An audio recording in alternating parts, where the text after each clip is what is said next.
Olá, aqui é Gustavo Abadi e é uma alegria poder gravar esse vídeo.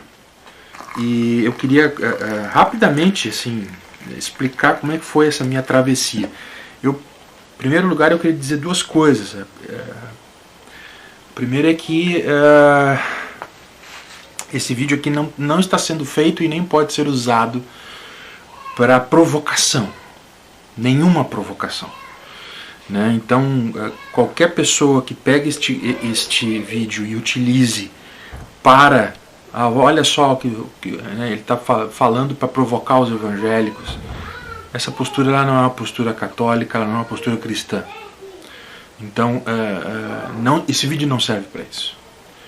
Né? Este vídeo tem o objetivo de edificar as pessoas, né? De saber que está acontecendo um movimento importante na Igreja de Cristo, que é um movimento de retorno de muitos evangélicos à Igreja Católica, do qual eu faço parte. Em segundo lugar, eu particularmente não gosto do termo conversão. Eu me converti a Cristo aos 12 anos de idade. Eu gosto muito de usar pessoalmente o termo travessia, né? Ou seja, onde eu saio do protestantismo e me torno católico romano. Né? Como se você atravessasse o rio Rubicão, né? Para chegar a Roma. Dito isso, algumas questões simples. Eu, até os meus 30 anos de idade, eu convivi entre evangélicos. Eu nasci e me criei evangélico. Né? Eu nunca tinha sido católico. Eu não fui batizado na infância como católico, como a maioria das pessoas acontece. Eu sempre tive uma vida de protestante. Então, quando eu me dei por gente, eu nasci e me criei dentro de uma igreja pentecostal, na Assembleia de Deus do bairro Glória, onde a minha mãe ainda congrega. Minha mãe é pentecostal, meu pai faleceu também no pentecostalismo. E eu fiquei lá até os meus 16 anos, fui muito zeloso no meu pentecostalismo. Eu devo muito à igreja pentecostal, especialmente a Igreja Assembleia de Deus, especialmente a experiência do batismo com o Espírito Santo e a vida dos carismas, dos dons do Espírito. Depois dos 16 anos eu fui para a igreja presbiteriana, conhecida por ser uma igreja calvinista clássica. Fiquei até os meus 17 até os 21, 22 anos de idade. Depois eu tive uma experiência muito boa na igreja anglicana, e dentro do anglicanismo a igreja episcopal carismática, onde eu fui ordenado pastor. Presbítero, né? Eles conservam os três graus da ordem.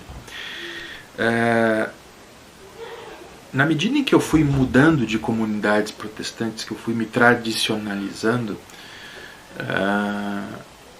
algumas inquietações que eu tinha com o catolicismo foram mudando. Como eu disse, eu fui criado na Assembleia de Deus, e na Assembleia de Deus o anticatolicismo é muito forte. O protestantismo em geral ele é muito forte, mas em algumas denominações protestantes é mais forte do que outras. No caso da Assembleia de Deus é isto. Era muito mais forte lá, a ponto das pessoas entenderem o catolicismo romano como uma seita. Só que, inclusive, para minha infelicidade, para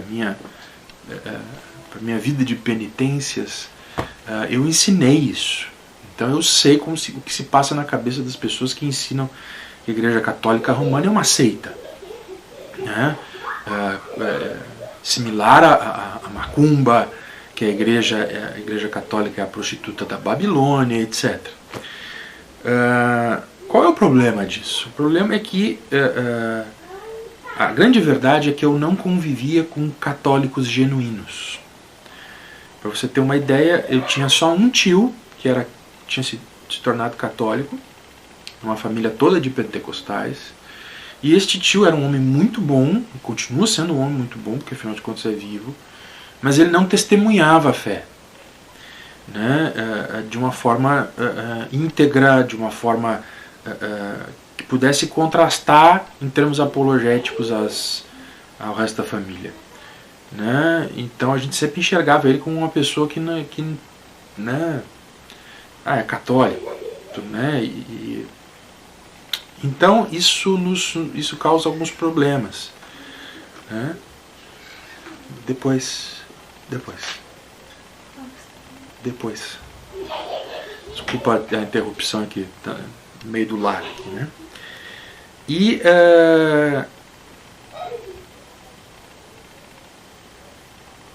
então assim, eu sempre tive uma visão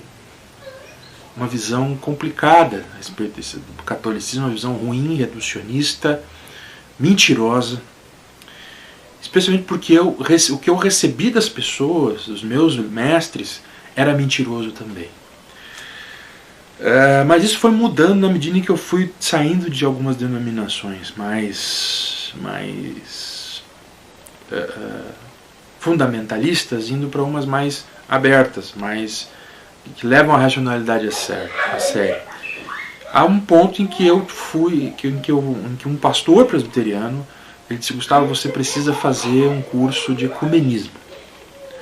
E eu fui fazer um curso de ecumenismo na Escola Superior de Teologia aqui da ISLP, da Igreja Evangélica de Confissão Luterana no Brasil, e tinha gente de todo tipo, sabe? Católicos, evangélicos, presbiterianos, luteranos, batistas, metodistas. E foi muito, apesar de ser um ambiente minado pela teologia da libertação, foi muito bom para eu poder conhecer as pessoas, saber que existe direita e esquerda dentro das denominações. E aos poucos, né, eu fui me tradicionalizando, se é que eu posso te falar assim. Né? Dito isso, já na igreja anglicana, com 22 para 23 anos, eu já vinha pondo em xeque algumas das crenças que eu tinha, né, a respeito do catolicismo romano. Já fazia 3, 4 anos em que eu estava assim, estudando a fundo o assunto, lendo o catecismo, lendo documentos, procurando entender por que é que o catolicismo dizia uma coisa e praticava outra. Isso porque assim, eu tinha uma visão muito caricatural da Igreja Católica. É o chamado espantalho, né? E quando você vai desmanchando esse espantalho, você vê que na verdade ele não é aquilo que ele diz ser. Então ocorre que eu e a minha esposa, nós estávamos incumbidos de criar uma missão episcopal aqui no Rio Grande do Sul, do ramo em que nós estávamos inseridos. E nisso tinha um pastor, amigo, né, de uma igreja congregacional, que estava começando um grupo, e nós não entendemos que, não vou começar uma coisa, eu vou ajudar esse amigo. E nós começamos a conviver com eles, com uma comunidade congregacional que era muito opressora, no sentido de todo mundo quer saber da vida das pessoas. Tá? Até que chegou um ponto que ficou insustentável. Né? Não reconheceram as minhas ordens, não reconheceram o meu esforço, e nós nos atritamos e decidimos sair. Quando isso foi acontecer, foi por ocasião do conclave oriundo da renúncia, né, de Bento XVI, lá por 2013. E eu me lembro que eu trabalhava numa empresa de segurança na área financeira, e eu assisti todo o conclave. E fiquei espantadíssimo, assim, esteticamente era muito bonito, mas muita coisa começou a fazer sentido. E vale dizer o seguinte, já há algum tempo nós já vínhamos convivendo com o hoje padre Kleber Eduardo dos Santos Dias, lá de Bagé. Ele estava no seminário.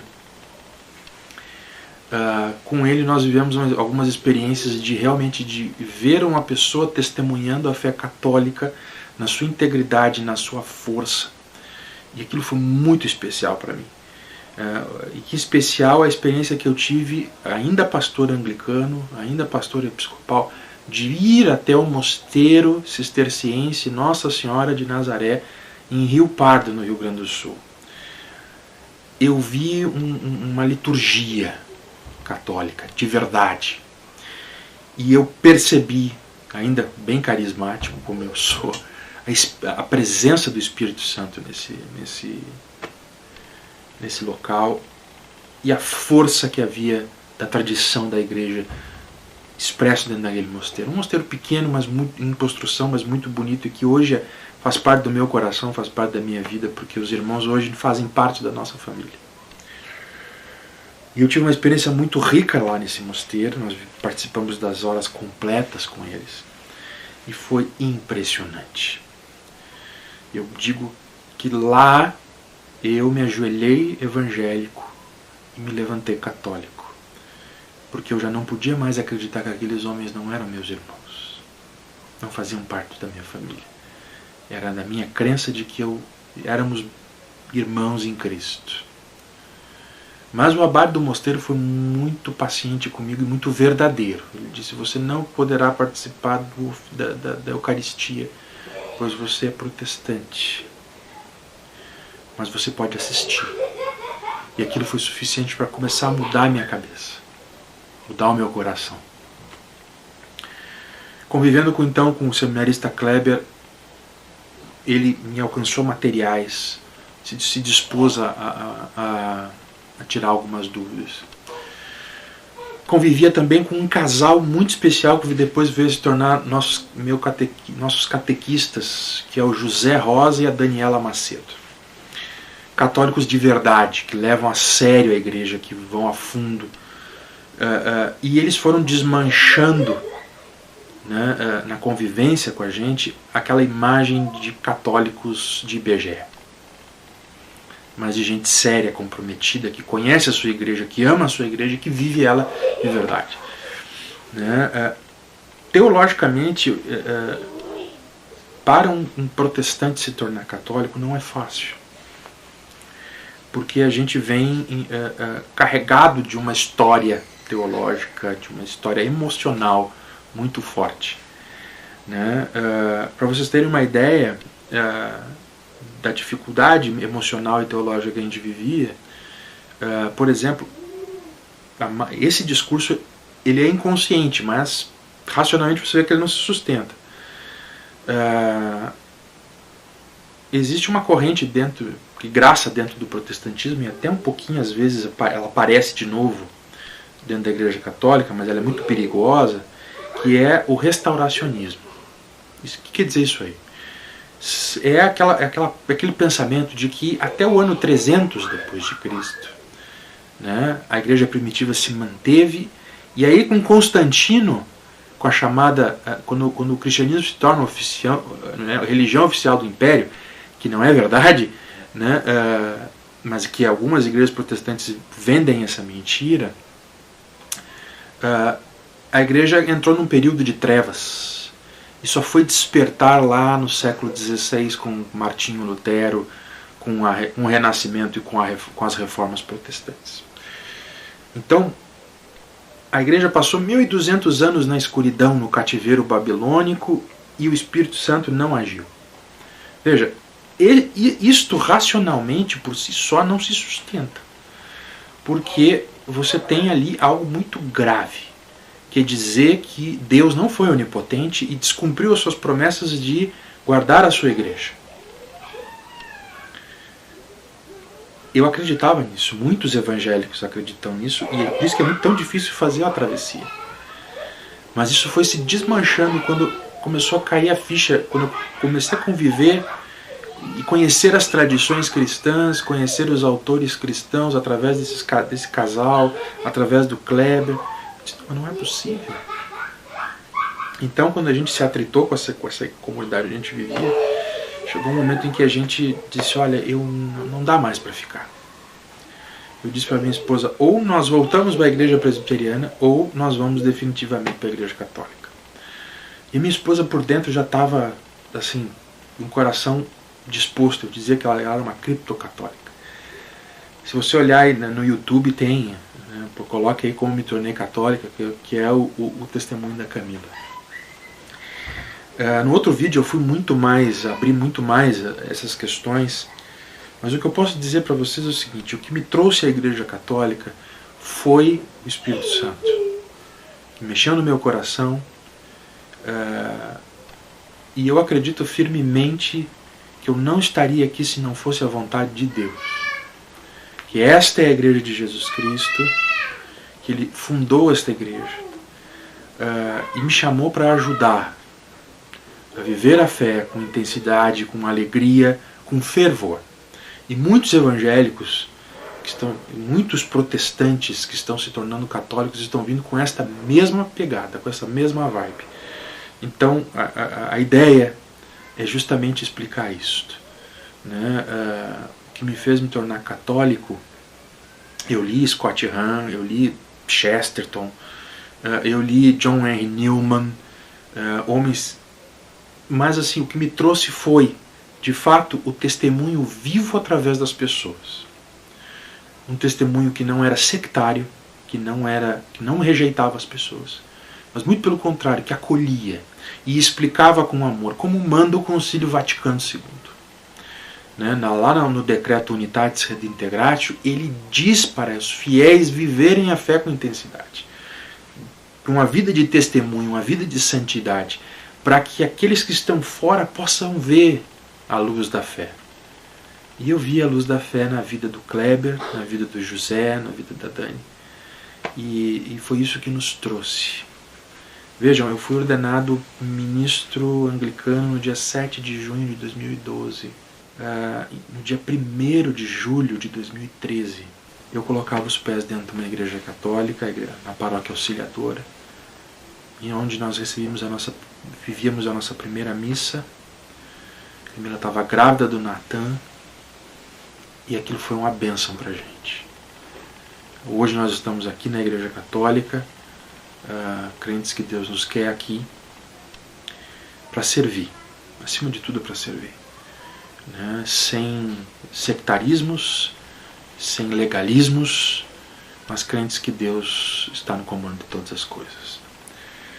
Eu espero que essas palavras possam responder às dúvidas de algumas pessoas, e eu não pretendo ser exaustivo neste vídeo como eu fui no outro, né? Mas eu espero que vocês gostem e que vocês conheçam um pouco dessa minha história. Eu estou à disposição. Deus abençoe vocês e obrigado. Até!